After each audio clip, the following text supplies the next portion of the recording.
கிடைக்கிற தேவ வார்த்தை என்னவென்றால், என் வார்த்தைகளோ ஒழிந்து போவதில்லை என்று யார் சொன்னது?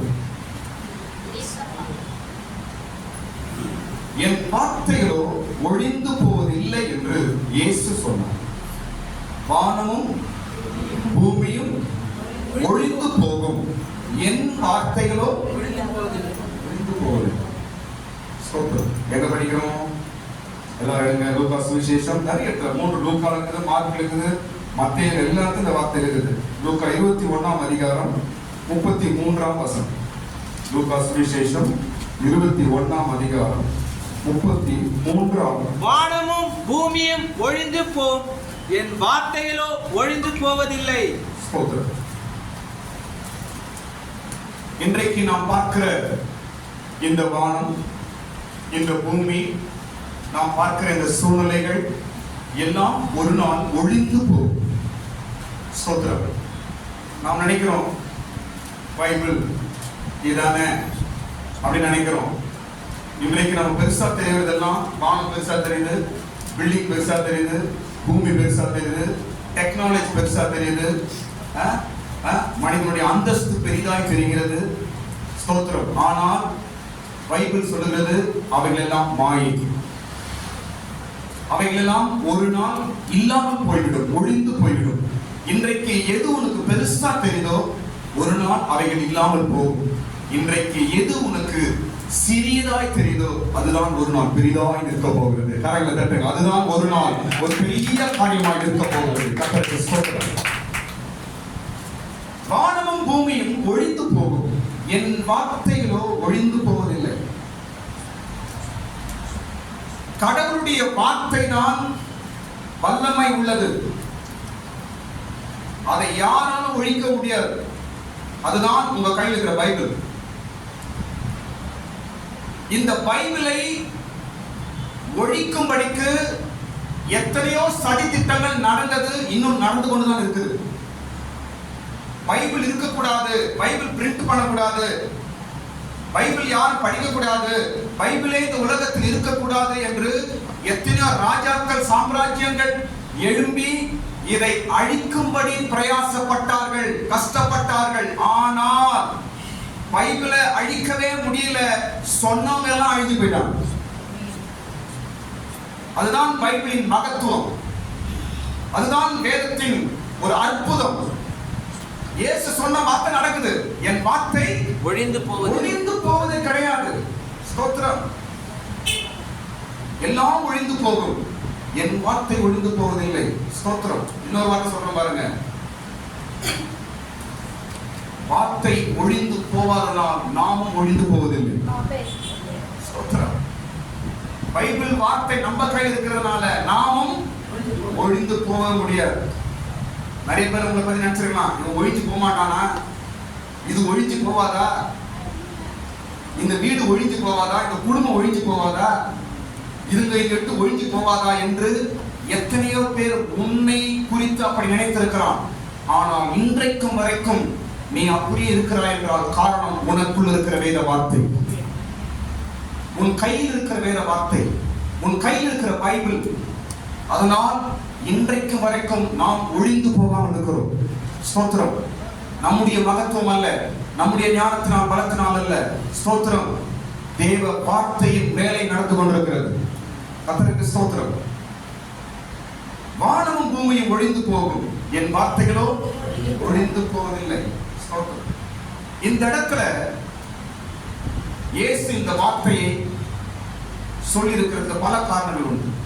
லூக்கா 21ஆம் அதிகாரத்தை படிக்கும் பொழுது அந்த அதிகாரம் முழுவதே உலகத்தின் கடைசியில என்னென்ன நடக்க போகிறது என்பதை அங்கு எழுதியிருக்கிறது. லூக்கா 21ஆம் அதிகாரத்துல இந்த உலகத்தின் முடிவில் என்னென்ன நடக்கும், எப்படியெல்லாம் இந்த உலகத்தின் முடிவு இருக்கும் என்பதை சொல்லும்படிக்கு தான் அந்த அதிகாரம். அந்த அதிகாரம் கடைசியில தான் இந்த வார்த்தையை சொல்றாரு. ஸ்தோத்திரம். ஏன் அதெல்லாம் சொல்லி இந்த வார்த்தை சொல்லுகிறார் என்றால், இவர்கள் எல்லாம் நடந்தாலும் என் வார்த்தையை நீங்கள் பிடித்துக் கொள்ளுங்கள், இவைகள் எல்லாம் சம்பவித்தாலும் என் வார்த்தையில் மாறாதது, அதை நீங்கள் பிடித்துக் கொள்ளுங்கள் என்பதற்காக சொல்லுகிறார். ஆமென். ஸ்தோத்திரம். எந்த சூழ்நிலையிலும் கடவுளுடைய வார்த்தை தான் நமக்கு பலன். எந்த சூழ்நிலையிலும் பைபிள் தான் நமக்கு பலன். எந்த சூழ்நிலையிலும் பைபிள் வார்த்தை தான் நமக்கு ஒரு பெரிய பலன். ஸ்தோத்திரம். மனுஷர்களை நம்புவதை காட்டிலும் தேவனுடைய வார்த்தையின் மேல் நம்பிக்கை வைப்பது மிகவும் பிரயோஜனம். சூழ்நிலையை கண்டு கலங்குவதை காட்டிலும் பைபிள் வார்த்தையின் மீது நம்பிக்கை வைப்பது பிரயோஜனம். கர்த்தருக்கு ஸ்தோத்திரம். இப்ப அந்த 21ஆம் அதிகாரத்திலிருந்து ஒரு 8 விஷயம் நான் சொல்றேன் பாருங்க. இதெல்லாம் நடந்தாலும் என் வார்த்தையை பிடித்துக் கொள்ளுங்கள். இவையெல்லாம் நடந்தாலும் என் வார்த்தையை நீங்கள் பிடித்துக் கொள்ளுங்கள் என்று இயேசு சொல்லுகிறார். ஸ்தோத்திரம். ஒரு 8 விஷயம் நான் சொல்றேன். நிறைய விஷயம் எழுதியிருக்கிறது. ஒரு 8 விஷயம் நான் சொல்லுகிறேன். 8ஆம் வசனத்தை படிக்கும்போது அந்த கிறிஸ்து எழுப்புவார்கள். 8ஆம் வசனம் சீக்கிரம் படிங்க. அதற்கு அவர், நீங்கள் வஞ்சிக்கப்படாதபடிக்கு எச்சரிக்கையாய் இருங்கள். ஏனெனில் அநேகர் வந்து என் நாமத்தை தரித்துக் கொண்டு நான் தான் கிறிஸ்து என்றும் காலம் சமீபத்தது என்றும் சொல்லுவார்கள்.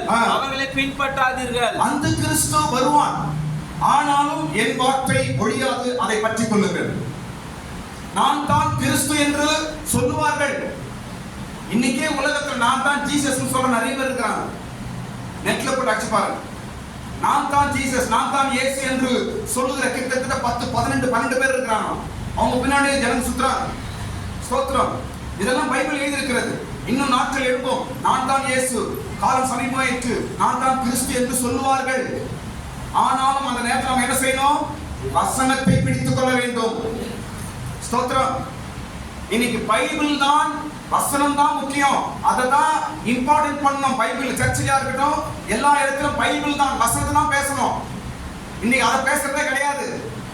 பாஸ்டர் போயிட்டு வந்தது, அவர் செய்தது, அவரை பத்தி பேண்ட் அடிக்கிறது, இதுதான் இன்னைக்கு பிரசங்கம் மாதிரி. இன்னைக்கு சபையில தான் நடக்குது. பைபிள் வசனத்தை யாரும் முன்கூட்டி சொல்வதில்லை. பைபிளை முன்கூட்டி பைபிள் வார்த்தையை சொல்ல வேண்டும், அதான் பேசணும். ஸ்தோத்திரம். போய் வந்த கதை, அந்த கதை, ஊர் கதை, ஜோக்கு, சினிமா கதை, இன்னைக்கு இதுதான் சபைகள் ஓடிக்கொண்டிருக்கிறது. ஸ்தோத்திரம். கர்த்தருக்கு ஸ்தோத்திரம். பைபிள் வார்த்தை, வேத வார்த்தை, அதை பிடித்துக் கொள்ளுங்க. சூழ்நிலையில அதுதான் நமக்கு முக்கியம். சூழ்நிலையில அதுதான் நம்மை காக்கும். இயேசு சொன்ன முதல் காரியம், அந்த கிறிஸ்து வருவான். எந்த சூழ்நிலையிலும் நாம் இந்த கிறிஸ்துவத்தில் நிற்க வேண்டும் என்றால் பைபிள். எந்த சூழ்நிலையிலும் நீங்கள் ஸ்திரமாய் நிற்க வேண்டும் என்றால் வேத வசனம், பைபிள் தான். பாஸ்டர் கிடையாது, விசுவாசம் கிடையாது, உங்க சொந்த பந்தம் கிடையாது, ஃப்ரெண்டுக்கு கிடையாது, யாரும் கிடையாது. பைபிள் தான் நம்ம எல்லா சூழ்நிலையிலும் நம்மை தூக்கி நிறுத்தும். ஆமென். கர்த்தருக்கு ஸ்தோத்திரம். முதல் காரியம், அந்த கிறிஸ்துவ பற்றி அங்கே சொன்னார். இரண்டாவது காரியம், 9ஆம் வசனத்தை படிக்கும்போது யுத்தங்கள் கலக்கங்கள் நடக்கும். யுத்தங்கள் வரும், பெரிய கலக்கங்கள் உண்டாகும். ஆனாலும் பயப்படாதீர்கள், என் வார்த்தை ஒழிந்து போவதில்லை, அதை பற்றி கொள்ளுங்கள். ஸ்தோத்திரம். யுத்தங்கள் நடக்கும். கொஞ்சம் பேர் உலகத்தை சொல்றாங்க, இயேசு வந்து போயிட்டாரு சொல்றாங்க. கொஞ்சம் பேர் இயேசுவோட வருகை வந்துச்சு, அவர் எப்ப போயிட்டாரு, வந்துட்டு போயிட்டாரு அப்படின்றாங்க. எப்படி நம்புறது இதெல்லாம்? எதை வைத்து எதை கேட்டாலும் பைபிள் என்ன சொல்லுது என்று நாம் கண்டுபிடிக்கணும்.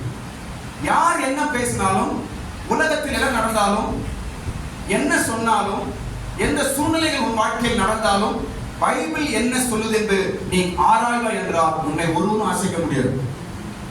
கர்த்தருக்கு ஸ்தோத்திரம். அதுதான் ஒரு உண்மையுள்ள கிறிஸ்துவனுடைய அடையாளம். கர்த்தருக்கு ஸ்தோத்திரம். உலகத்தில் யுத்தங்கள் நடக்கும், பல கலவரங்கள் நடக்கும். ஆனாலும் என் வார்த்தையை பிடித்துக் கொள்ளுங்கள். ஸ்தோத்திரம். ஐயோ என்ன நடக்குமோ, ஏது நடக்குமோ, உலகம் அழிந்துருமா என்று ஏன் கலங்கணும்? பைபிளை படி. என்ன சொல்லுது? முடிவு உடனே வராது. எல்லாமே நடக்கும், ஆனால் முடிவு உடனே வராது. என்ன சொன்னது? ஆனாலும் முடிவு வராது. ஆனாலும் முடிவு உடனே வராது என்றால் உடனே வராது. பயப்படாத, யுத்தங்கள் நடக்கும். இஸ்ரேலுக்கும் பாலஸ்தீனுக்கும் நடக்குது யுத்தம். பல நாட்டுக்கு யுத்தங்கள், யுத்தம் மும்முரமாய். ஆனாலும் முடிவு வராது. ஸ்தோத்திரம். நாம என்ன செய்யணும்? வசனத்தை படித்துக் கொள்ளுங்கள். மூன்றாவது காரியம், ராஜ்யத்துக்கு ராஜ்யம் விரோதமாக எழும்புவார்கள். எந்த வசனம்? 10ஆம் வசனம் படிங்க. அப்போது அவர்களை நோக்கி ஜனத்துக்கு விரோதமாய் ஜனமும் ராஜ்யத்துக்கு விரோதமாய் ராஜ்யமும் ஜனத்துக்கு விரோதமாய் ஜனங்களும் ராஜ்யத்துக்கு விரோதமாய் ராஜ்யங்களும் எழும்பும். ஆனாலும் என் வார்த்தையை பிடித்துக் கொள்ளுங்கள். இதெல்லாம் சொல்லி கடைசியிலே சொல்றார், என் வார்த்தை ஒழிந்து போவதில்லை. இதெல்லாம் நடக்கும், யுத்தங்கள் நடக்கும், அந்த கிறிஸ்து வருவார், ராஜ்யம் யுத்தங்கள் நடக்கும், எழும்புவார்கள், மனித விரோதிகள் எழும்புவார்கள், சண்டைகள் நடக்கும், யுத்தங்கள் நடக்கும், விரோதங்கள் நடக்கும். ஸ்தோத்திரம். கிறிஸ்தவன் என்ன செய்யணும்? வசனத்தை பிடிக்க வேண்டும், வார்த்தையை பிடிக்க வேண்டும். கர்த்தருக்கு ஸ்தோத்திரம். நம்முடைய வாழ்க்கை குடும்பத்திலும் சூழ்நிலைகள், பலவிதமான சூழ்நிலைகள் நடக்கிறது. பயமா இருக்குது, என்ன நடக்குமோ ஏது நடக்குமோ, பயப்பட வேண்டாம். வசனத்தை பிடித்துக்கொள், வார்த்தையை பிடித்துக்கொள். ஸ்தோத்திரம். ஒவ்வொரு நாளும் காலையில் எழுப்பி நீங்க பைபிள் படிக்கிற பழக்கம் இருந்துச்சுன்னா அந்த நாள்ல என்ன நடந்தாலும் உங்களுக்கு ஆண்டவர் காலையிலே பலனை கொடுத்துருவார். அந்த நாள் ஆரம்பத்திலே கடவுள் பேசிடுவார், இன்னைக்கு நடக்க போகுது, இன்றைக்கு இப்படி இருக்க போகுது என்று ஏற்ற வசனத்தை காலையில் உங்களுக்கு கடவுள் கொடுத்துருவார். அந்த வார்த்தை அந்த நாளெல்லாம் உன்னை பலப்படுத்தும். ஆமென் சொல்லுங்க. ஹல்லேலூயா.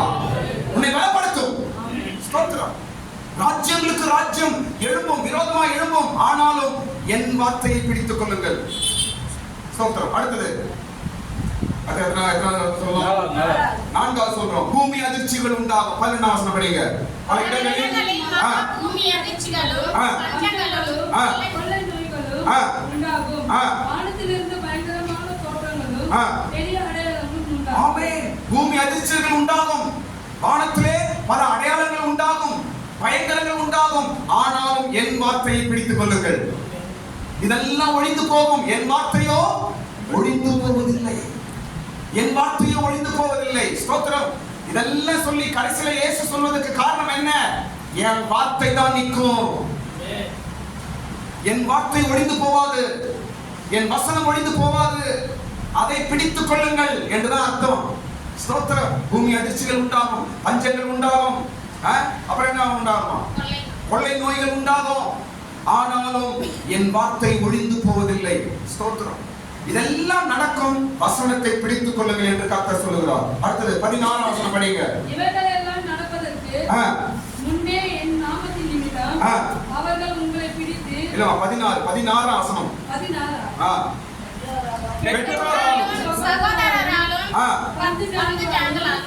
சிநேகிதனாலும் காட்டிக் கொடுக்கப்படுவீர்கள். இது நடந்தாலும் வசனத்தை பிடிச்சிக்குங்க. இதெல்லாம் நடக்கும், கடைசி காலம் இதெல்லாம் நடக்கும். ஸ்தோத்திரம். ஆனாலும் கிறிஸ்துவ நாம் என்ன செய்யணும்? பைபிளை பிடிச்சிருக்கு, ஒவ்வொரு நாளும் வசனத்தை படிக்கணும். படிச்சு ஆண்டவர் என்ன சொல்றார், வசனம் என்ன சொல்லுது. ஸ்தோத்திரம். நமக்கு தெரியாம கடவுள் ஒன்றும் செய்ய மாட்டாருங்க.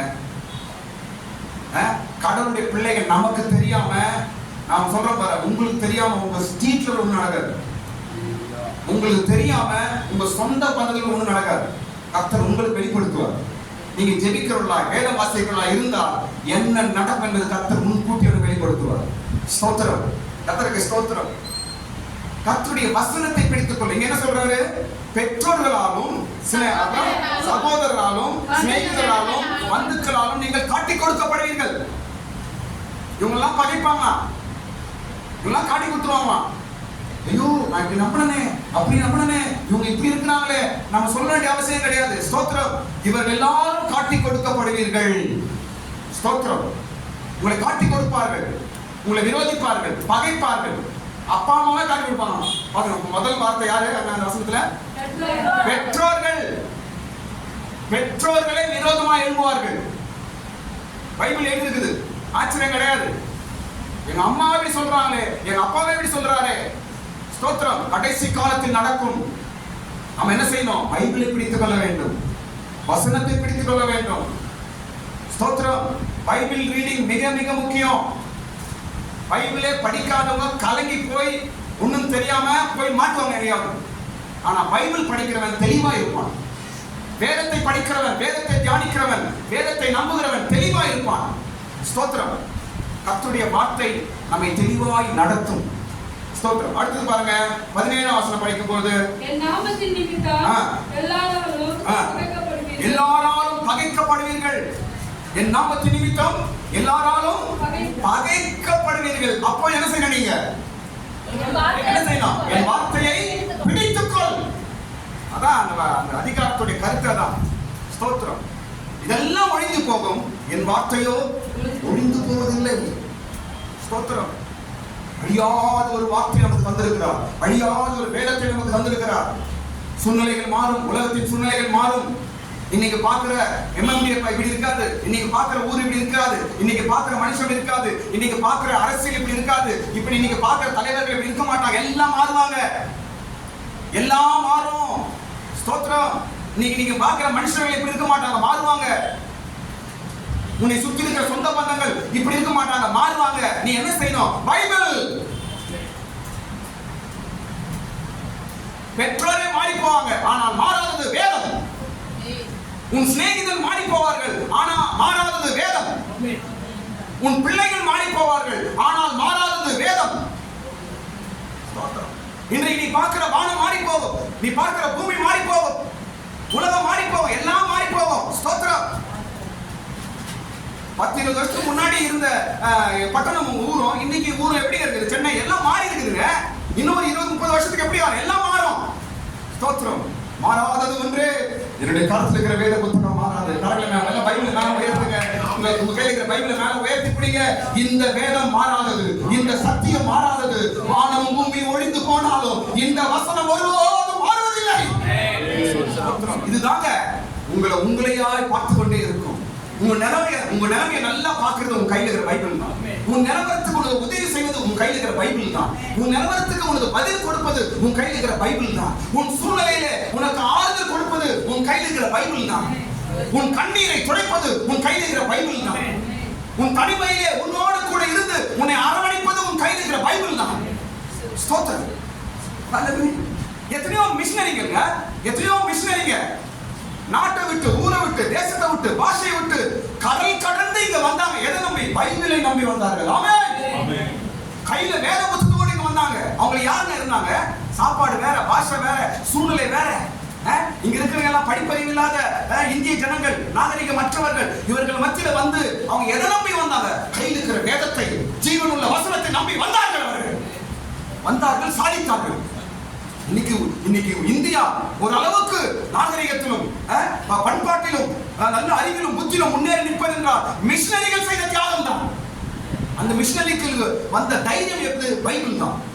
ஸ்தோத்திரம். அப்படி அவர்களை தைரியப்படுத்தி சக்சஸ் பண்ணி தைரியமாய் முன்னேறி போக செய்த வேத புத்தகம் உன்னை முன்னேறி போக செய்யும். உன்னையும் கூட நிறுத்த செய்யும். உன் குடும்பத்தை தூக்கி நிறுத்தும். உன்னையும் கூட உன் வாழ்க்கையில வெற்றியை கொடுக்கும் அந்த பைபிள். கர்த்தருக்கு ஸ்தோத்திரம். என் வார்த்தையை பற்றிக் கொள்ளுங்கள். எல்லாம் மாறும், எல்லாம் மாறும், ஆனால் என் வார்த்தை மாறுவதில்லை. ஸ்தோத்திரம். அடுத்தது 24ஆம் வசனம் படிக்கும் பொழுது, 24ஆம் வசனத்தில் படிக்கும் பொழுது, பட்டை கருத்தினால் சகல புறஜாதிகளுக்குள்ளும் சிறைப்பட்டு போவார்கள். புறஜாதியாரின் காலம் நிறைவேறும் வரைக்கும் அநேகர் சிறைப்பட்டு போவார்கள். ஸ்தோத்திரம். இன்னைக்கு சும்மா வெளியே போய் ஊழியம் செய்தா போது உடனே பிடிச்சி ஜெயில போட சொல்றாங்க. இவங்க ஜெயில போடு பர்மிஷன் வாங்கினாங்களா? எப்படி மனம் மாத்துறாங்க என்று பொய்யாய் சொல்லி கிறிஸ்துவர்களை கொண்டு போய் எங்க போடுறாங்க? சிறையில் போடுகிறார்கள்.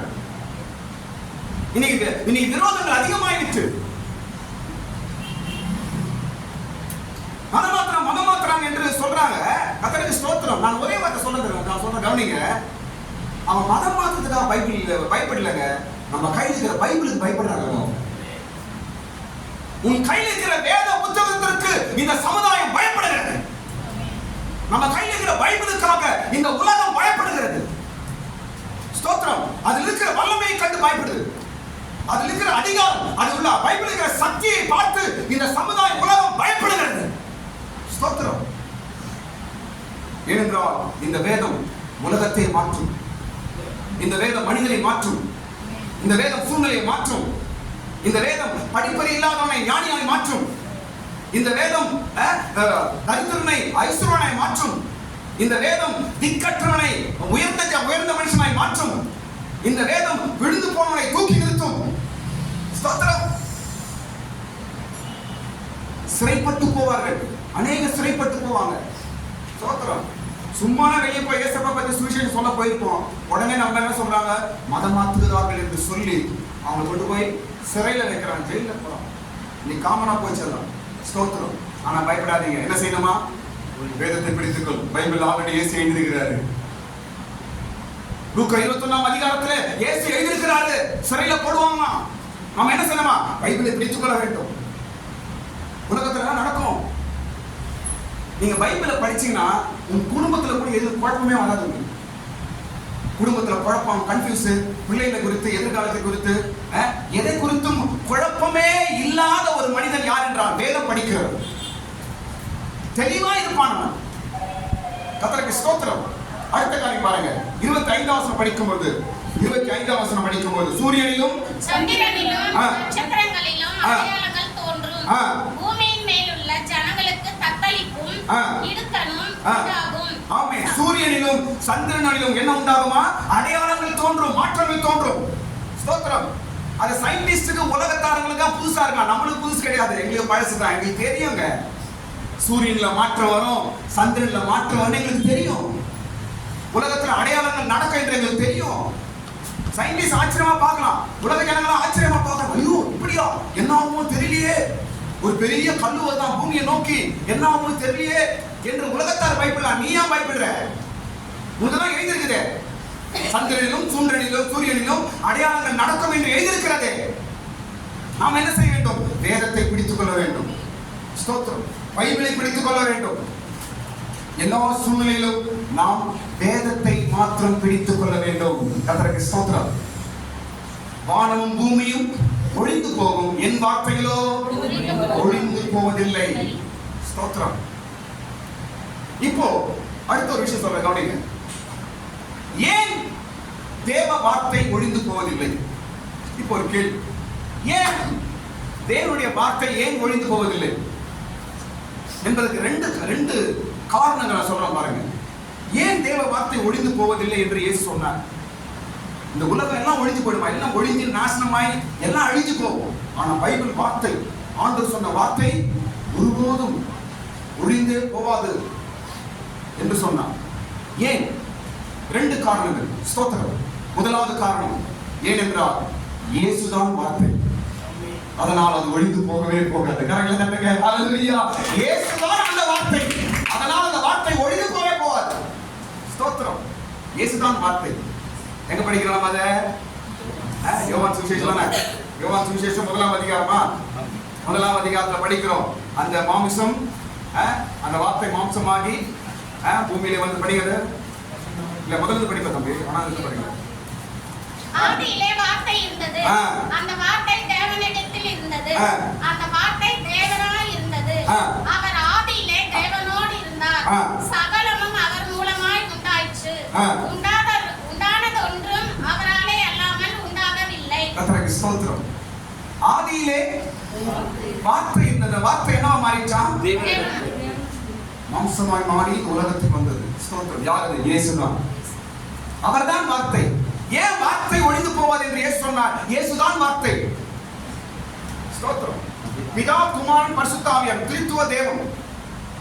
ஸ்தோத்திரம். மூவரும் ஒன்றாய் இருக்கிறார்கள். அப்ப வார்த்தை எங்க இருக்குது? பிதாவுக்குள்ளே இருக்குது. ஸ்தோத்திரம். பிதாவாகிய தேவனுக்குள்ளே வார்த்தை. இப்ப நான் வார்த்தை பேசுறேன், எங்க இருந்து வருது? உள்ள இருந்து வருது. அதே போலதான் பிதாவாகிய தேவனுக்குள்ளே இயேசு வார்த்தையாய் உள்ளே இருந்தார். ஒன்றாய் இருந்தார்கள். அந்த வார்த்தையை கொண்டுதான் எல்லாவற்றையும் சிருஷ்டிக்கிறார். வானம் சிருஷ்டிக்கப்பட்டது, பூமி சிருஷ்டிக்கப்படுகிறது, சந்திரன், சூரியன், மலைகள், சமுத்திரங்கள் எல்லாம் சிருஷ்டிக்கப்பட்டது. எதனால்? வார்த்தையினால். ஸ்தோத்திரம். அந்த வார்த்தை தான் இயேசு கிறிஸ்து. அந்த வார்த்தை ஒழிந்தே போவாது, அழிந்தே போவாது. ஸ்தோத்திரம். ஆதியும் அந்தமும் இல்லாதவர் தேவன். ஸ்தோத்திரம். வார்த்தைக்கு அழிவே கிடையாது. ஏன் அழிந்து போவதில்லை? ஏன் ஒழிந்து போவதில்லை என்று சொன்னார். ஸ்தோத்திரம். கர்த்தராகிய இயேசுதான் அந்த வார்த்தையா இருக்கிறார். கடைசி வரை அந்த வார்த்தை இருக்கும். ஸ்தோத்திரம். 2வது காரணம் சொல்றோம் பாருங்க. 2வது ஏன் இந்த வார்த்தை ஒழிந்து போவாது என்று சொன்னார். ஏனென்றால் 2வது காரணம், மனிதர்களாகிய நாம் அழிந்து போகாதபடிக்கு அந்த வார்த்தை ஒழிந்து போவதில்லை. மறு சொல்ற கவனிங்க. மனுஷனாகிய நாம் அழிந்து போகாதபடிக்கு, நம்மை காக்கும்படிக்கு அந்த வார்த்தை இருக்கணும். அந்த வார்த்தை ஒழிந்து போச்சுன்னா மனுஷன் ஒழிஞ்சு போயிடுவான். வார்த்தை ஒழிந்து போகும் என்றால் மனுஷனை அழிந்து போயிடுவான். ஸ்தோத்திரம். இந்த உலகத்திலே மனிதன் இருக்கும் வரைக்கும் வார்த்தை இருக்கும். ஸ்தோத்திரம். தேவ வார்த்தை. Praise the Lord. மனிதனை அழிந்து போகாமல் காக்கும்படிக்கு இந்த வார்த்தை இருக்கிறது. அழிந்து போகாத வார்த்தை. ஸ்தோத்திரம். வார்த்தை ஜீவனுள்ளதா இருக்கும். ஸ்தோத்திரம். சபை எடுத்துக்கொள்ளும் ஒரு வரைக்கும் இந்த வார்த்தைகளுக்கு ஜீவன் உண்டு. எல்லா மனிதனும் அழிந்து போகாமல் காக்குறது இந்த வார்த்தை. ஒருவேளை வார்த்தைக்கு அழிவு உண்டாயிடுச்சுன்னா மனுஷன் அழிந்து போடுவான். மனுஷனும் காப்பாற்றப்பட முடியாது. ஸ்தோத்திரம். வார்த்தை உயிரோடு இருப்பதனால் மனிதன் உயிரோடு இருக்கிறான். வார்த்தை ஜீவன் உள்ளதா இருப்பதனால் மனுஷனை இன்றைக்கு பிழைத்துக் கொண்டிருக்கிறான். கர்த்தருக்கு ஸ்தோத்திரம். 2 காரணங்களினால் வார்த்தை அழிந்து போவதில்லை. ஒன்று இயேசுவா இருக்கிறார் வார்த்தை. இரண்டாவது மனிதர்கள் அழிந்து போகாதபடிக்கு அந்த வார்த்தை அழியக்கூடாது. ஸ்தோத்திரம். ஸ்தோத்திரம். நாம் வார்த்தையை நம்பி ஏற்றுக்கொண்டிருக்கிறபடியால் நாம் அழிந்து போவதில்லை. கர்த்தருக்கு ஸ்தோத்திரம். 3வது பகுதி. நாம் அடுத்த பகுதி ஸ்தோத்திரம். இந்த வார்த்தை செய்யும் வேலை என்ன என்பதை நான் ஒரு விஷயம் சொல்ல போறோம். வார்த்தை என்ன வேலையை செய்து, பைபிள் வார்த்தை என்ன வேலையை செய்து என்று பார்க்கும்பொழுது பைபிள் நிறைய விஷயங்கள் எழுதப்படுகிறது. இந்த வேலையை செய்து, அந்த வேலையை செய்து, சிருஷ்டிக்கும் வேலையை செய்து, நிறைய வேலையை செய்து பைபிள் வார்த்தை. அதுல ஒரே ஒரு வேலையை நான் சொல்லுறேன், கவனிங்க. முக்கியமான ஒரு வேலை இந்த பைபிள் செய்கிறது, பைபிள் வார்த்தை செய்கிறது. என்னவென்றால் புடமிடுகிறது. என்ன செய்யுது? சொல்லுங்க எல்லாரும். புடமிடுகிறது. பைபிளுடைய வார்த்தையோட வேலை என்ன? பைபிள் வார்த்தை நம்ம வாழ்க்கையில் என்ன செய்யுது? பைபிள் வார்த்தை நமக்குள்ள என்ன வேலை செய்யுது என்று கேட்டால் புடமிடுகிற வேலை. ஸ்தோத்திரம். புடமிடுகிறதுனா என்ன?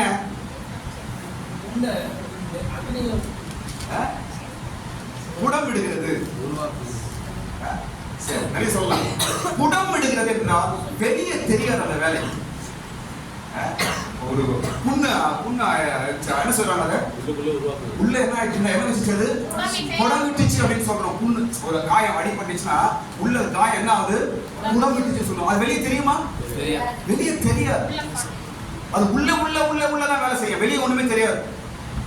அதே போலதான் வேத வசனம் என்பது நமக்குள்ளே ஒரு புடமிடுகிற வேலையை செய்யும், வெளியே தெரியாது. எப்ப தெரியும்? நேரம் வரும்போது தெரியும். ஆமென். இதுதான் வசனத்தோட வேலை. உனக்குள்ளே வசனம் புடமிடுற வேலை செய்து கொண்டிருக்கிறது. என்னைக்கு நீ பைபிளை கையில எடுத்தையோ அன்னைக்கே இந்த வேலை உனக்குள்ளே ஆரம்பமாயிற்று.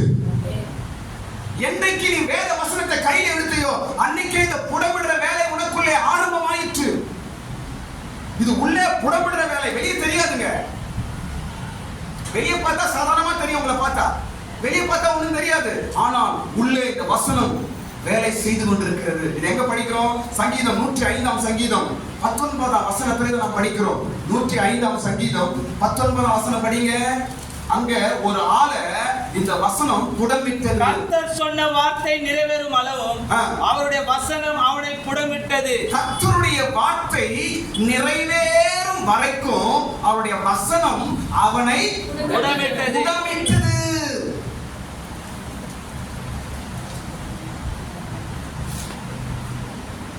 நாம் சொல்ல கவனிங்க. கர்த்தர் ஆதியிலே ஆரம்பத்தில் உங்களுக்கு கொடுத்த வாக்குத்தத்தம் என்னவோ அது நிறைவேறும் வரைக்கும் தேவனுடைய வசனம் உங்களுக்குள்ளே ஒரு புடமிடுற வேலையை செய்து கொண்டே இருக்கும். வாக்குத்தத்தம் உனக்கு ஆண்டவர் கொடுத்திருந்தால் அதை நம்பி அதற்காக ஜெபித்துக் கொண்டிருக்கிறீங்கன்னா அந்த வேலையை முடிக்கும் வரைக்கும் அந்த வசனம் உள்ள வேலை செய்து கொண்டு வெளியே ஒன்றும் தெரியாது. 4 பேர் பார்த்தா ஐயா அப்படின்னா அம்மா அப்படின்னா இருக்கிறாங்க, எல்லாம் அப்படிதான் தெரியும், வெளியே ஒன்றும் தெரியாது. ஆனால் உள்ளுக்குள்ளே இந்த வசனம் உனக்கான வேலையை செய்து கொண்டுதான் இருக்கும். அது நிறைவேறும் வரைக்கும், கர்த்தர் சொன்ன வார்த்தை நிறைவேறும் வரைக்கும். 2025 உனக்கு ஒரு வாக்குத்தத்தம் ஆண்டவர் கொடுத்திருக்கார் என்றால் அந்த வாக்குத்தத்தம் நிறைவேறும் வரைக்கும் உனக்குள்ளே ஒரு வசனம் ஒண்ணு வேலை செய்து கொண்டே இருக்குது. வெளியே தெரியாது. அது வெளியே பார்த்தா யாருக்கு ஒன்றும் தெரியாது, உனக்கே தெரியாது. ஆனால் உள்ளே புடமிடுகிற வேலை செய்து கொண்டிருக்கும். அது என்ன செய்யும்? விசுவாசம் உண்டாக்கும். உன்னை ஜெபம் பண்ண சொல்லும், இப்படி செய் அப்படி செய் என்று சொல்லும், பைபிள் படி என்று சொல்லும், இந்த வார்த்தையை நம்பு என்று சொல்லும். இப்படி சில புடமிடுகிற வேலை உள்ள நடக்கும். வெளியே நமக்கு தெரியாது. எப்ப தெரியும்? ஆண்டுடைய வாக்குத்தத்தம் நிறைவேறும் தெரியும். கரங்களை தட்டுங்க. ஆண்டுடைய வாக்குத்தத்தம் நிறைவேறும் பொழுது மற்றவர்களுக்கு அது தெரிய வரும். ஸ்தோத்திரம். அதனால நீங்க கலங்கி வேதனைப்பட்டு போகாதீங்க. ஆண்டவர் சொன்ன வார்த்தை என்ன ஆச்சு தெரியலையே, ஆண்டவருக்கு வாக்குத்தத்தம் கொடுத்தாரே, இது வரைக்கும் நடக்கலையே, ஆண்டவருக்கு வசனம் கொடுத்தாரே, இன்னும் நடக்கலையே என்று கலங்கி போகாதீர்கள். வசனம் தன் வேலையை செய்யும், வேதம் தன் வேலையை செய்யும். என்ன வேலை செய்யும்? புடமிடுகிற வேலையை செய்யும். வெளியே தெரியாது. எல்லாரும் உன்னை பார்த்து அற்பமா அடிக்கலாம். என்ன சர்ச்சைக்கு போறாங்க, என்ன ஜெபம் பண்றாங்க, என்ன இப்படிதான் இருக்கிறாங்க. மற்றவங்க பார்வைக்கு நீ அற்பமாய் தான் தெரிவாய். ஆனால் உனக்குள்ளே இருக்கிற ஒரு வேலை வசனம் செய்து கொண்டிருக்கிறது மற்றவர்களுக்கு தெரியாது. நேரம் வரும், அப்பொழுது கர்த்தர் உன்னை உயர்த்துவார். ஆமென். ஹல்லேலூயா. நேரம் வரும், அப்பொழுது உனக்குள்ள ஒரு மாற்றத்தை ஜனங்கள் பார்ப்பார்கள். ஹல்லேலூயா. சொன்ன வார்த்தை நிறைவேறும் வரைக்கும் வசனம் வேலை செய்து கொண்டே இருக்கும். ஆமென். நீ உறங்கினால் அது உறங்காது, நாம் உறங்கினாலும் அது உறங்காது. ஸ்தோத்திரம். வேலை செய்து கொண்டே இருக்கும். கர்த்தருக்கு ஸ்தோத்திரம். இப்போ இந்த புடமிடுற வேலையை யார்கிட்ட செய்துச்சு? யோசேப்பு கிட்ட. யார்கிட்ட செய்துச்சுங்க? நான் படிக்கிறோம் யோசேப்பு. ஸ்தோத்திரம். யார்கிட்ட இந்த புடமிடுற வேலையை செய்துச்சு இந்த வசனம்? யோசேப்பு. யோசேப்பு பார்க்கறதுலயே சிறைச்சாலை கட்டப்பட்டிருந்தான், ஜெயில இருந்தான். அதுக்கப்புறம் அந்த வசனத்தை படிங்களா, அந்த அதிகாரத்துல படிங்க. அவனை இரும்பு கம்பிகளில் வைத்திருந்தார்கள், கட்டப்பட்டிருந்தான், சிறைச்சாலை இருந்தான் பாக்குறாங்க. எழுதப்பட்டிருக்கிறது. வெளியே பார்த்தா அப்படியே தெரிறான். ஸ்தோத்திரம்.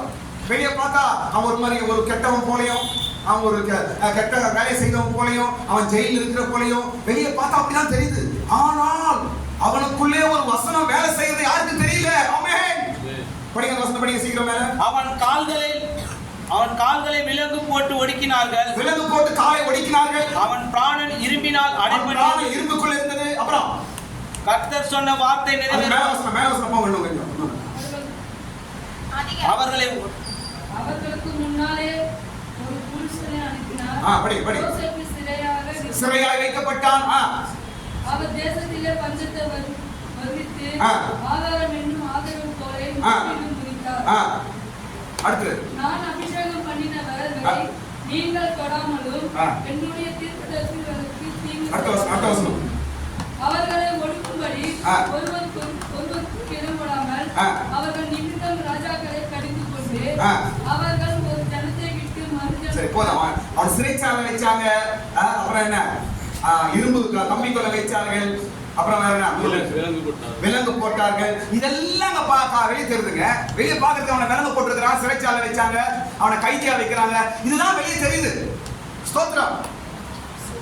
இதான் புடமுடுற வேலை. வெளியே தெரியாது. இன்னைக்கு கிறிஸ்தவர்கள் நீங்கள் வசனம் படிக்கிறீங்க, பைபிள் வார்த்தை கடவுள் கூட பேசுறாரு. பல வார்த்தைகளை நீங்க நம்புறீங்க, விசுவாசிக்கிறீங்க. உங்க மனசுல சில வார்த்தைகள் வசனங்கள் நிக்குது. அது என்ன பண்ணுது? புடமிடுகிற வேலையை செய்கிறது. வெளியே தெரியாது. வெளியே பார்க்கறதுக்கு யோசேப்பு கைதியா இருந்தான், வெளியே பார்க்கறதுக்கு யோசேப்பு சிறைச்சாலையில இருந்தான், வெளியே பார்க்கறதுக்கு யோசேப்பு இரும்பு கம்பிகளிலே சங்கிலினால் கட்டப்பட்டுதான் இருந்தான். வெளியே பார்க்கறதுக்கு அப்படிதான் தெரிஞ்சிச்சு.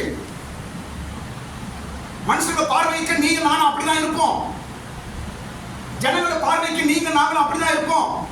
சாதாரணமா தெரியும், அற்பமா தெரியும். நம்ம பிரச்சனை உள்ளவர்கள், நம்ம கஷ்டத்துல இருக்கிறோம், நம்ம பிரச்சனை இருக்கிறோம், நம்ம சூழ்நிலை இப்படி இருக்குது என்றுதான் மற்றவங்க பார்ப்பார்கள். ஆனால் ஒரு வேத வசனம், தேவ வார்த்தை நமக்குள்ளே புடமிட்டு கொண்டிருக்கிறது என்று நமக்கும் தேவனுக்கும் தான் தெரிய வருது. ஒரு புடமிடுகிற வேலை நடக்கிறதுங்க. அது எது வரைக்கும் நடக்கும்? ஆண்டவர் சொன்ன வார்த்தை நிறைவேறும் வரைக்கும் நடக்கும். அல்லேலூயா. நான் சொல்றேன் கவனிங்க. ஒரு கேள்வி கேட்க போறோம். என்ன கேள்வி என்றால், யோசேப்போடு கர்த்தர் பேசினாரா?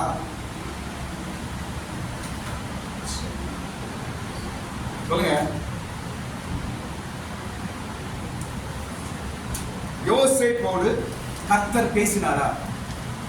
எங்க படிச்சிருக்கீங்க பைபிள்ல? யோசேப்போடு கர்த்தர் இருந்தார் என்று எழுதியிருக்கு பைபிள். அப்படிதானே? யோசேப்போடு கர்த்தர் இருந்தார். அவனுக்கு எல்லா காரியங்களும் ஜெயம் கிடைத்தது, அனுகூலம் உண்டாயிட்டு தான் படிக்கிறோம். ஆனா கர்த்தர் பேசினார் என்று இருக்குதா? ஆபிரகாமோடு பேசினார், ஈசாக்கோடு பேசினார், யாக்கோபோடு பேசினார், அப்புறம் வேற நோவா கூட பேசினார், மோசேயோடு பேசினார், யோசேப்போடு கர்த்தர் பேசினாரா? நான் சொல்ல பாருங்க, பைபிள்ல வேத வார்த்தையை கொண்டு ஒரு மனிதன் உயர்த்தப்பட்டான், விசேஷமானவன் யார் என்றால் யோசேப்பு தான். தாவீது கூட சொல்ல மாட்டேன். ஏன்னா தாவீதுக்கு ஆசாரியர்கள் இருந்தார்கள், அவனுக்கு நியாயப்பிரமாணம் இருந்துச்சு, அப்புறம் ஏபோத்து இருந்துச்சு. இதெல்லாம் வச்சு அவன் பேசிட்டு தான் போனான். பதில கேட்டான். ஆபிரகாமுக்கு தேவன் பேசினார், ஈசாக்குக்கு யாக்கோபுக்கு தேவன் பேசினார், மோசே கடவுள் பேசினார். ஆனால் யோசேப்பிட்ட கடவுள் பேசவில்லை. நம்மளா யோசித்து சொல்லலாம் பேசியிருப்பார் அப்படின்னு, அதெல்லாம் அப்பாற்பட்ட விஷயம். ஆனா வேதத்துல பார்க்கும்போது யோசேப்போடு தேவன் பேசினார் என்று இல்லை, ஆனால் வசனம் அவனை கூடப்பட்டது. விசேஷமானவங்க யோசேப்பு. யாரோட கம்பேர் பண்ண முடியாது, தாவீதோடு கம்பேர் பண்ண முடியாது யோசேப்பு. கர்த்தருக்கு ஸ்தோத்திரம். யோசேப்பு இயேசுக்கு அடையாளமா இருக்கிறார். ஏன் நான் சொல்ல வருகிறேன் என்றால், பாருங்க, வெளிப்பிரதமா கர்த்தர் அவனோட பேசல, ஆனால் ஏதோ ஒன்றை அவன் மனதில் வைத்துக் கொண்டு காரியத்தை ஜெயித்தான். நம்ம சில வேளை கடவுள் என்கிட்ட பேசவே இல்லை, என்கிட்ட ஆண்டவர் பேசவே இல்லை அப்படின்னு ஈஸியா சொல்லிடுறோம் நம்ம. கர்த்தருக்கு ஸ்தோத்திரம். இப்படிதான் யோசிப்பு ஒருவேளை இருந்திருக்கலாம். ஆனால் ஒன்றை மாத்திரம் அவன் மனதில் வைத்தான். தெரியுமா? சொப்பனம். எதை மனசுல வச்சான்? சொப்பனம் மாத்திரம் மனதில் வைத்தான். அந்த சொப்பனத்தின் மூலமாக வேத வசனம் அவனுக்குள்ளே புடமிடுகிற வேலையை செய்தது. அதனால யோசேப்பு ஸ்பெஷல், விசேஷமானவன் யோசேப்பு. கர்த்தருக்கு ஸ்தோத்திரம். எல்லாருக்கும் தேவன் பேசினார், எல்லாருக்கும் நியாயப்பிரமாணங்கள் இருந்தது, ஆசாரியர் இருந்தார்கள், எல்லாம் இருந்தது. ஆனா யோசேப்பு அப்படி இல்லை. சின்ன வயசுல அவன் அடிமையா போயிட்டான். அவனுக்கு யாரும் புத்திமை சொல்ல ஆள் கிடையாது, கடவுளை பத்தி சொல்ல ஆள் கிடையாது அவனுக்கு. ஆனாலும் ஏதோ ஒரு வசனத்தை மனசுல உள்ள வச்சிருந்தான். அந்த வசனம், அந்த சொப்பனம் தான் அவனை மேலே உயர்த்தி உயர்த்தி புடமிட்டு உயர்த்தினது. கர்த்தருக்கு ஸ்தோத்திரம். ஆனா எது சொல்ல வரேன்னா, வெளிப்பிரகாரமாய் பார்த்தால் ஒன்றும் தெரியாது. வேத வசனம் ஒரு மனிதனை மறைவாய் அவனை புடமிட்டு உருவாக்குகிறது. மறைவாய் உருவாக்குகிறது, உன்னை உருவாக்குகிறது, உன்னை உருவாக்குது. ஸ்தோத்திரம். வெளிப்பிரகாரமா அவங்களை கம்பேர் பண்ணாதீங்க. வெளிப்பிரகாரமா எனக்கு ஒண்ணுமே நடக்கல, கடவுள் ஒண்ணும் பேசல, நான் கடவுளோட அந்த அளவுக்கு இல்ல. ஸ்தோத்திரம். வெளி பிரகாரமாய் பார்த்து எந்த மனுஷனை எடை போடவே கூடாது. ஆமென். விசேஷமானவன் யோசேப்பு. தேவனோடு தேவன் காட்டின சொப்பனத்தை மனசுல வைத்தான், அவ்வளவுதான். அந்த வசனம் அவனை புடமிட்டு புடமிட்டு அவனை உயர்த்தினது. வசனம் செய்யும் வேலை, புடமிடும் வேலை.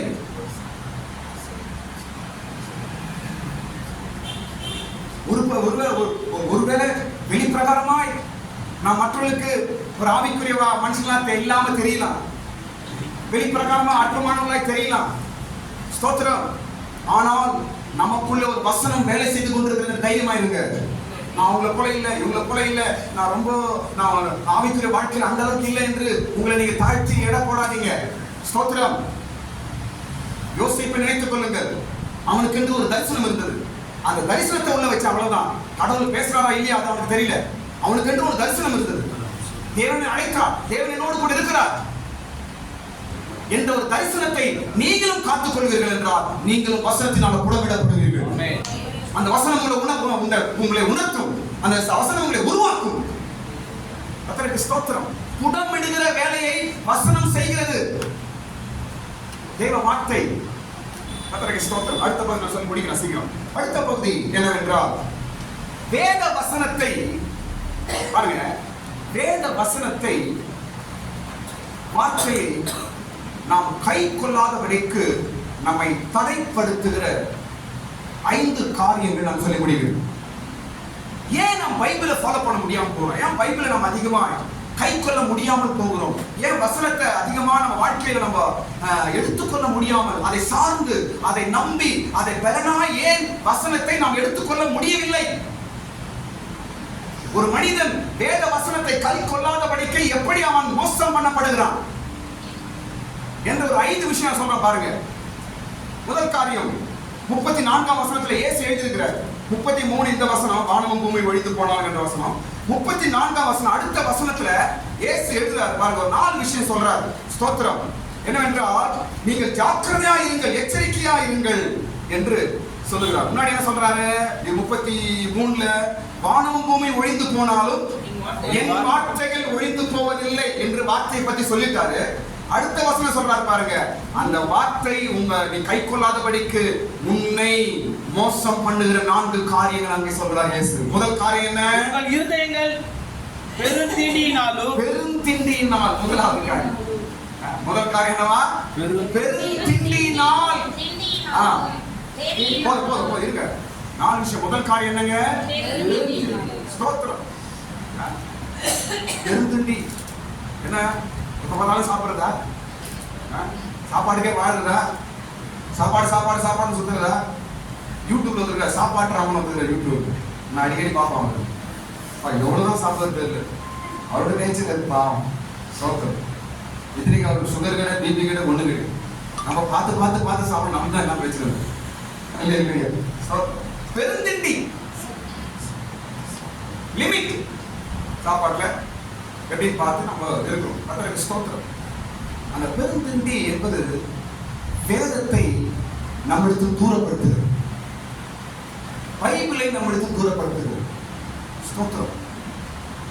நம்ம ஆகாரத்துல கூட ரொம்ப ஜாக்கிரதையா இருக்க வேண்டும். குடும்பத்தினர் கூட நல்லா சாப்பிடணும், அதெல்லாம் தப்பு கிடையாது. நல்லா சாப்பிடணும், ஆரோக்கியமா இருக்கணும். ஆனால் பெருந்திண்டி என்ற ஒரு வார்த்தை இருக்கு. ஸ்தோத்திரம். இவையெல்லாம் நாம் கை கொடுக்கும் பொழுது சரியா இருக்கும். 2வது காரியம் வெறி. ஒன்று பெருந்திண்டி, 2வது என்ன? வெறியினால். வெறினா என்ன? ஏதாவது ஒரு விஷயத்துல ஓவரா தீவிரமா இருப்பதுதான் வெறி. கடவுள் மேல வெறி இருக்கலாம், பக்தியில வெறி இருக்கலாம். ஆனா மற்ற விஷயத்துல வெறியா இருப்பது உன் வேத வாசிப்புக்கு தடை. வேதத்தை நாம் கை கொள்ளாதபடிக்கு நம்மை தடைப்படுத்துவது 2வது வெறி. வெறி புச்சவங்க அப்படின்றோம். அதிகமான கோபம், அதிகமான வைராக்கியம், அதிகமான கஷ்டம், இதான் வெறி. வெறி பிடிச்ச மாதிரி மனுஷனாவே இருக்க மாட்டோம். எப்படி இருப்பாங்க? வெறி பிடிச்ச மாதிரி சொல்றோம் பாருங்க. இப்படி எல்லாம் நம்ம சுபாவங்கள் இருக்கும்போது நம்மளால பைபிளை ஹேண்டில் பண்ண முடியாது, வசனத்தை கை கொள்ள முடியாது. ஸ்தோத்திரம். எல்லாவற்றிலும் நாம் ஞானமா இருக்க வேண்டும். ஓவரா போயிருது, அப்படியே கோவப்பட்டா ஓவரா போயிருது, சண்டை போட்டா ஓவரா போயிருது, கெட்ட எண்ணங்கள் ஓவரா போயிருது. அப்படியே அதிகமாய் நாம் ஒரு விஷயத்துக்கு அதிகமாய் போகும்போது வெறியாய் மாறுகிறது. கர்த்தருக்கு ஸ்தோத்திரம். கோபத்தில் வெறியெல்லாம் இருக்கக்கூடாது, மூர்க்கத்தில் வெறியெல்லாம் நாம் இருக்கக்கூடாது. என்ன பண்ண என்றால் வேதத்தை உன் வாழ்க்கையில் தடைப்படுத்தும். கர்த்தருக்கு ஸ்தோத்திரம். 3வது காரியம் லௌகீக கவலை. பைபிளை கை கொள்ள முடியாமல் செய்கிற காரியம், வேதத்தை கை கொள்ளாமல் நம்மை ஏமாத்துகிற காரியம் என்னது? லௌகீகம். லௌகீக கவலை என்ன? காலையில எழுந்த உடனே அவங்க அப்படி இருக்கிறாங்களே, நான் என்னால இப்படி இருக்க முடியலையே, அவங்க இப்படி இருக்கிறாங்களே, என்னால இப்படி இருக்க முடியலையே, இவங்க நல்லா இருக்கிறாங்க, நான் இப்படி இருக்கிறேன், இதையே யோசிக்கிறது. கவலை தான் கவலை. எனக்கு அது இல்லையே, எனக்கு இது இல்லையே. இருக்கிறத வைத்து ஸ்தோத்திரம் சொல்ல மனசு வரல. இல்ல இதான் லௌகீக கவலை. எதை குறித்து கவலைப்படுகிறார்? ஆண்டவருக்கு பிரியமா இல்லாம இருக்கிறேனே, அதை பத்தி கவலை இருக்குதா? நான் பைபிள் படிக்கலையே, அதை பத்தி கவலை இருக்குதா? ஆண்டவருக்காக எந்த ஊழியம் நான் செய்யலையே, அதை பத்தி கவலை இருக்குதா? ஆனா வேற கவலை, உலகத்தின் கவலை, அதை குறித்து இதை குறித்து, இதான் லௌகீக கவலை. இந்த கவலை இருந்தா உங்களால பைபிளை ஃபாலோ பண்ண முடியாது, பைபிளை ஹேண்டில் பண்ண முடியாது, வசனத்தை கை கொள்ள முடியாது. ஸ்தோத்திரம். பைபிளை படிக்க முடியாது. ஸ்தோத்திரம். தேவ வார்த்தையை நீங்க கை கொள்ள முடியாது. கர்த்தருக்கு ஸ்தோத்திரம். பாருங்க, லௌகீக கவலை நம்முடைய வேதத்தை நம்மை தூரப்படுத்துகிறது. 4வது காரியம் பாரம். 4வது என்னங்க?